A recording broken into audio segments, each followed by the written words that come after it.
Привет! Давно не было видиков. Сегодня мы разберем основные цели и задачи стоп-танков в малых и больших группах, основные сетапы и отыгровки на этой роли в разном контенте. Стоп-танк — это одна из самых сложных ролей в Альбионе, где понимание позиционки, скиллов, таймингов и кулдаунов является важнейшим качеством для любого стопа. Зашел слишком глубоко в противников и тебя залили — твоя ошибка. Стоял далеко от противников и залили твоих союзников — виноват ты. Сдал все кнопки просто так, после чего зашли в ваш рейд — тоже вина на тебе. Проглядел, как стакается в импак и влетает — опять ты. Противники зашли в ваш рейд и бьют в ГД — кричать будут на стоп-танков, которые не стопают. Танки в группах до 5 человек чаще всего отыгрывают от дефа. Вся цель существования танка — не дать вражеским ДД сдавать урон, защищать своего хила и остальных тряпок, есть такие есть в отряде. В основном в роли деф-танков играются те же Мейса, Большой Молот, Чекан, чуть хуже Граль и другие пушки с контролем. Ваша задача в файте — найти ДД противников и постоянно давать им контроль, чтобы противники не могли играть. Но важно понимать, что контроль должен быть не подкатом ваших способностей, а давать по КД скиллов противника. Например, вы видите, что царетворец начинает стакаться и подходит к союзникам на 3 стаках, а у союзников неполный хп, и царетворец может сдать ешку. Значит, надо дать контроль, спуджить стаки, порезать урон именно сейчас. Второй пример. Вы видите, что длинный лук нажимает заливные стрелы и скоро будет заливка. Значит, надо готовиться сдать контроль именно сейчас. Волк через открывашку душит союзников и скоро просает до половины хп. Именно сейчас стан будет максимально полезен, чтобы хил мог отресетать. Самые противные танки — это не те, которые дают сало, станы по КД, а те, которые делают это вовремя. В таком случае ДД противников лишаются возможности для добивания, или даже вовсе не могут пробить вражеский рейд. Рассмотрим основные шмотки танков и как ими пользоваться. Начнем со шлемов. Королевский шлем не лучший вариант, но он позволяет дать стан за стак противников. Подходит, если у вас нет другого стана. Шлем вершителя очень эффективный стан, который можно использовать, чтобы дать вашим тиммейтам откайтить или сбить какие-то длинные касты противников. Адский капюшон максимально эффективен в узких пространствах типа Авалона. В опене ваш хил может отыграть от тучки сала, чтобы получать меньше урона от милишников. Либо вы можете стелить сало в момент заливки РДД противников. Шлем доблести нужен, чтобы пуджить дебафы урона, защиты и так далее. Ее можно использовать, чтобы пуджить бафы ДД противников, так и пуджить бафы клирики с вражеского хила. И дополнительно можно снимать дебафы по типу порезки хила и брони и станы с ваших союзников. Шлем хранителя тоже не лучший вариант на танка, но самый сейвовый шлем, который можно использовать для подсейва союзников и снимать скиллы с периодическим уроном. Например, можно снимать тешку поддона, файра и курсы союзников. Капюшон Форса дает порезку исходящего и получаемого хила противников. Редкий выбор на танка, потому что является не столь универсальным и только для агрессивной отыгровки. Броня на танков не такая разнообразная, как шапки. Броня хранителя режет урон противников на 60% и замедляет. Очень хороша против милидушки. Если вы видите, что противники собираются наносить основной урон или сильно душат хила, можно нажать броню, что порежет много урона и даст хилу отбежать. Броня рыцаря очень универсальная броня. Используется для отзона противников и спудживания бафов.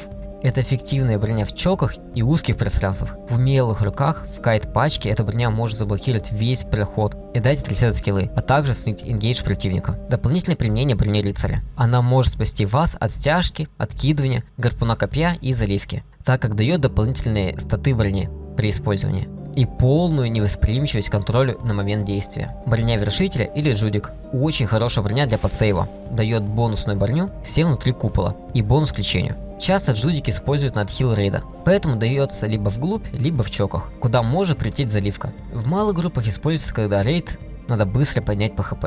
Броня доблести в малых группах практически бесполезна и не лучший выбор на стоп-танков. В основном эту броню могут брать колеры, чтобы повышать свою выживаемость, и иногда заблокировать скиллы противников салом. Броня сумеречного ткача неплохая броня для кайта в малой группе, либо в душке и стопа противников. Но если у вас в команде один стоп-танк, то лучше выбрать другую броню, более полезную. Из ботинок вариантов немного. В боях до 5 человек можно использовать сандалии культиста для порезки, но в файтах крупнее лучше использовать сандалии клирика, ботинки лазутчика или королевские ботинки, как сейф и заливки, преодоление стенок, замедление и быстрой смены позиционки. В группах от 7 человек ботинки на телепорт являются обязательными. Разберем на примере отката. Ваша задача как стоп-танка — не дать противникам наносить урон. И только в случае, если противники уже сдались и ситуация стабильна, то вы можете сыграть агрессивно и потратить кнопки в стоп на добивание. Но если вы основной стоп-танк, то так делать не стоит. После заливки противники прожимают ботинки, чтобы сдать урон в ответ. Тяжмый сап прыгает за стака ДД противников, чтобы застопить. Выходит не очень удачно. Но так как у противников Браво Клэп, им нужно проходить и душить. Тяжмый са видит, что ДД противников начинают проходить вглубь рейда и прожимают броню хранителя, этим самым снижая урон противников на 60% и замедляя, чтобы дать союзникам разорвать дистанцию. Когда перчатки выпили гигантку, чтобы пройти через мантии и стенки, это могло означать, что противники хочет пройти глубже. Тяжмый са решает сдать сало по застаку, что не даст сыграть танку противников, а ДДшникам пройти вглубь рейда, а также спуржить сейвы и кор-колпак с друида, то может сказаться на длительном бою. Тут он видит, что противники сильно просажены, и под бомбу Светоча дает руты по застаку. В данном случае сыграть атаку было хорошим решением, так как руты попали почти по всей группе противников. Они были сильно просажены по хп, и после заливки им тяжело продолжать бой. И не забывайте спамить кюшками. В данном случае Мессе было трудно правильно положить сало, где это было эффективно. Но если у вас есть возможность положить кушку наперед по пути вражеских игроков, это обязательно надо сделать. А также это очень сильная билка в различных челках и между деревьями. Кстати, я решил сделать бусти, где буду выкладывать разбор откатов. Большая часть роликов будет в свободном доступе, так что заходите. А если хотите, чтобы я разобрал ваш откат или чей-либо еще, то можете подписаться. Теперь разберем игру на стопах ВСС. Все вариации танков и категорировки мы не разберем, но отметим основные паттерны действий и позиционок. Начнем с игры в кайт-клэпе. Для начала в ВСС вам нужно понять, кто играет против вас. От этого ваша игра может разительно отличаться. Если вы видите много ДД в ткани с оранж-пушками, каменные булавы, пламя правосудия — это кайт-клэп. Основная сила кайт-клэпа заключается в кайте. Поэтому им важно нанести один точный удар, шотнуть и не получать лишний урон, так как все ДД и хилы в ткани. Весь урон кайт-клэпа вносится именно в момент стяжки и заливки. Если ваша роль деф-танк и сказано именно играть от дефа, то ваша задача остановить вражеский рейд в момент заливки. Например, на Тяжмой се можно прыгнуть во вражеских ДД на рутах и дать салу с ешки и сало с демонического капюшона. И тогда весь энгейдж будет прерван. На таймстопе можно дать ешку в бегущих ДД, либо вражеского колера, если он играет на големе. Форму легко заметить и можно завить стяжку либо урон. Еще можно во время вашего энгейджа законтролить суппортов и хилов противника, чтобы они не могли поднять вражеский рейд, если ваша ситуация позволит потратить кнопки, которые нужны для дефа. Сейчас мета большого количества урон, поэтому если против вас нормальный пак, то таймстоп защиту играть адекватно не может. Единственное, что может сделать таймстоп, это прыгнуть на ботинков противников и поставить рыцарку, которая спуржит стаки или мантии, и урон будет не такой сконцентрированный. А также можно дать руну под стяжку противников, если вы играете на мимике. На каменной булаве важно дать руну в заливку, так как каменки играют через книгу, ускоряющую касты. И именно ваша руна может спасти от стяжки. А также важно быть недалеко от заливки, чтобы вовремя раскрыть демоническую броню, которая дает много резистов тиммейтам и отражает получаемый урон. Часто бывает, что вы можете оказаться недостаточно близко к заливке. Если вражеский колер играет на длане и умеет стягивать в нужных местах и в нужном направлении, в таких ситуациях раскрытие демоника, одолевающего урона, не бывает ошибкой. Бывает, именно его не хватает, чтобы тиммейты могли выйти из песни рассвета или прочего добивающего урона запоздалых ДД. Еще одна опция на каменке. Можно пнуть вражеского колера бедроком. Если вы понимаете по кулдаунам и движениям, что он собирается стянуть, можно просто отбобать его в сторону, что даст большее окно для вашей заливки. Каменка, заледенелый посох, снежок — эти пушки используются для отхода после заливки. Если вы играете на одной из этих пушек, можете просто давать свою ешку после вашей заливки. Так вы будете всегда полезны. Понимание таймингов, в какой момент будет выгоднее ее сдать, появится позже. А ешка, сданная после заливки, никогда не залинет и не будет лишней. Если вы видите билды мили-клэпа или душки, например, такие, или такие, или такие, ваша основная задача — не пропустить врагов в себя. Вражеские танки будут всегда стопать ваши ДД, чтобы догнать. На Тяжмой се можно дать ешку на сейвы, либо в момент заливки мили-клэпа, чтобы распластать урон. Если у вас броня хранителя, то используйте ПКД. Вы можете затаймить броню на момент вражеской заливки, но так как в мили-клэп противники идут широко, они могут легко залить в любую точку вашего рейда.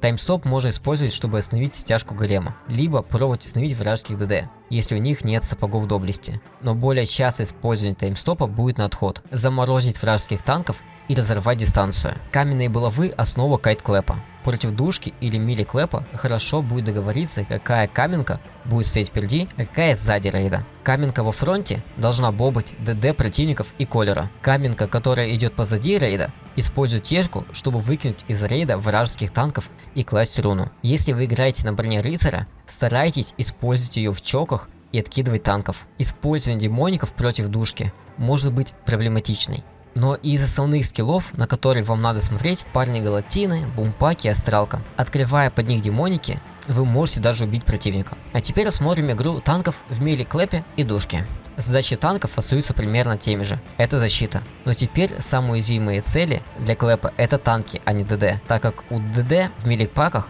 имеется по 3-4 сейва. Также вы должны помнить про собственную безопасность и стопать противника так, чтобы они не смогли от вас убежать и дать тиммейтам дамажить. Но теперь в игре на Айсикле, Кобре, Ешка дается именно в атаку, чтобы не дать врагам убежать и разрывать дистанцию. Если у вас достаточно танков, вы можете кататься на коне до первого энгейджа, обогнать противников и спешиться на носу. Так вы будете максимально эффективно стопать противников. В игре Бравл против Бравла нужно играть полностью от ситуации. Это скорее напоминает драку на поляне. Поэтому вам нужно полностью следить за происходящим. Либо вам нужно будет защищать ваших хилов, либо против мили клэпа стопать вражеский энгейдж.